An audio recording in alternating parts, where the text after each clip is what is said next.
District ચેમ્બરના પ્રમુખને ધમકાવી લૂંટ ચલાવ્યાનો બનાવ સામે આવ્યો। 24 માર્ચના રોજ ડિસ્ટ્રિક્ટ ચેમ્બરના પ્રમુખ અને વેપારી ભૂપતરાય વ્યાસ પોતાના ઘરે જતા હતા। એ દરમિયાન કાર અથડાતા થઈ હતી બબાલ। મોતીબાગ ટ્રાફિક સિગ્નલ પાસે સરા જાહેર બન્યો હતો બનાવ।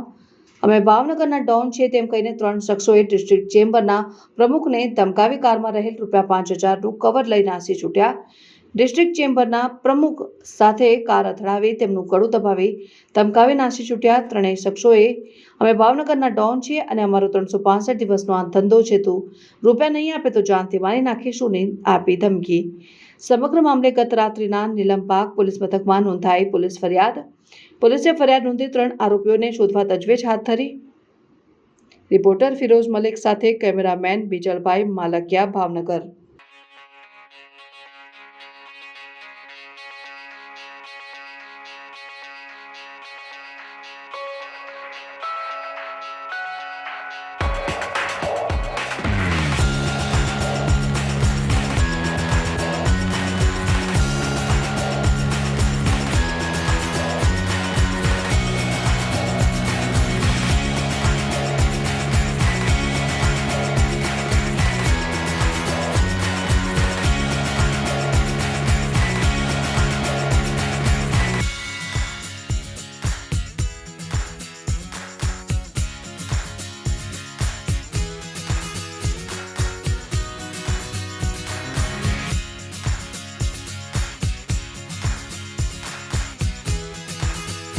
એમાં સોમવારે સાંજે મોતીબાગ સિગ્નલ આગળ ટ્રાફિક જામ હતો। હું ફેક્ટરીથી નીકળીને ઘરે જતો હતો મારી ગાડીમાં।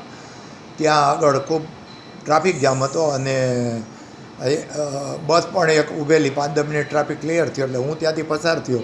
દરમિયાન બાજુમાં એક ગાડી ઊભી હતી, મારો કાચે બંધ હતો, એના બધા કાચે બંધ હતા। હું બાજુ પસાર થયા પછી મને કાંઈક અવાજ આવ્યો, ધડ દઈને મારી ગાડી હારે દરવાજો પટકાડ્યો અને હું જરાક આગળ જાઉં એ પહેલાં એણે ઊભેલા લોકોએ કીધું કે તમારું બમ્પર પણ પકડીને એણે ખેંચી નાખ્યું। નીચે ઢળડાતું હતું, અવાજ આવવા મળ્યો।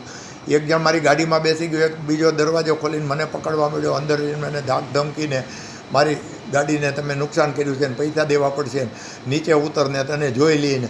મારી ગાડી તો એની ગાડીથી ઘણી દૂર છે એમ ધમકાવીને મને ગાડી ઊભી રાખ કરીને ગાળો દેવા મળ્યો અને ખૂબ ધમકી આપી કે અમારો તો આ ધંધો જ છે અને નુકસાનના પૈસા દેવા પડશે એમ કરીને મેં ગાડી સત્યના પેટ્રોલ પંપ ઉપર ઊભો રાખીને નીચે ઉતર્યો। ત્યાં મારા છોકરાઓ અને બીજા મારા નાના ભાઈના છોકરાઓને બધા આવી ગયા અને એની હારે ચર્ચા ચાલતી હતી અને એ માથાકૂટ ખૂબ જ કરતા હતા। અંદર ધાક ધમકે આવીને મને એકદમ ગાડીમાં બેસીને ગભરાવ્યો અને આગળ થોડી વાર એ ગાડી લઈને આવ્યા। તેની ગાડીમાં નંબર પ્લેટ નહોતી, બધાની સામે એણે નંબર પ્લેટ લગાડી અને બધાને ધાક ધમકી આપીને થોડી વારમાં એ લોકો ત્યાંથી નીકળી ગયા। બાકી બધી વિગત એફઆઈઆરમાં લખાવી છે। કોઈ પણ રીઝન કારણ વિના મારે એની હારે કોઈ ઓળખાણ સંબંધ કાંઈ નહોતું, મને ઓળખતો પણ નથી અને મારી હારે આવી રીતે એણે દાદાગીરી કરી અને આ બધું કર્યું। અને બધી સંસ્થાઓ, ચેમ્બર અને બધાએ ભેગા થઈને હું ડિસ્ટ્રિક્ટ ચેમ્બરનો પ્રમુખ છું, પ્લાસ્ટિક એસોસિએશનનો પ્રમુખ છું, સૌરાષ્ટ્ર ચેમ્બરમાં કારોબારી સભ્ય હતું। બધાએ આવેદનપત્ર આપીને ડીએસપી સાહેબને પણ રજૂઆત કરી છે અને મેં ગઈકાલે એની એફઆઈઆર લખાવી છે।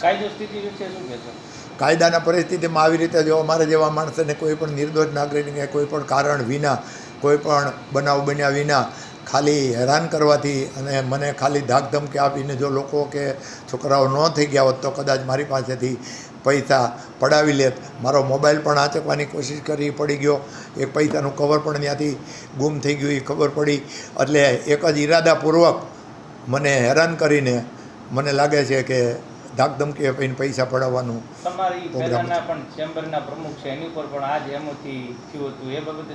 ના ના, આવા બનાવો બીજા પણ બન્યા છે એવું જાણવા મળ્યું છે અને એની ગાડીમાં નંબર પ્લેટ પણ નહોતી અને એણે બધાની સામે જ પાછી નંબર પ્લેટ ત્યાં કાઢી હતી, લગાડી હતી અને પોલીસે એની રીતે કાર્યવાહી શરૂ કરી છે। પોલીસે સોમવારે ફરિયાદ નોંધીને કાલે ના ના, પોલીસે તો ફરિયાદ લખાવી જ હતી, મને એફઆઈઆર લખવાનું જ કીધું પણ મેં જાણવા જો ફરિયાદ મેં જાતે જ પણ એફઆઈઆર નહોતી લખાવી સોમવારે। પોલીસે તો એફઆઈઆર મારી લખવા માટે જ મને કીધું હતું પણ મારે એની માથાકૂટમાં મેં વિચાર્યું કે અત્યારે મારે નિરાતે હું લખાવીશ પછી, એટલે મેં નહોતી લખાવી। પણ એ તો હવે બધી જાહેર જનતાને આપ સૌ જાણો છો, જે રીતે મારી હારે તો જે બનાવ બન્યો એની મેં વાત કરી।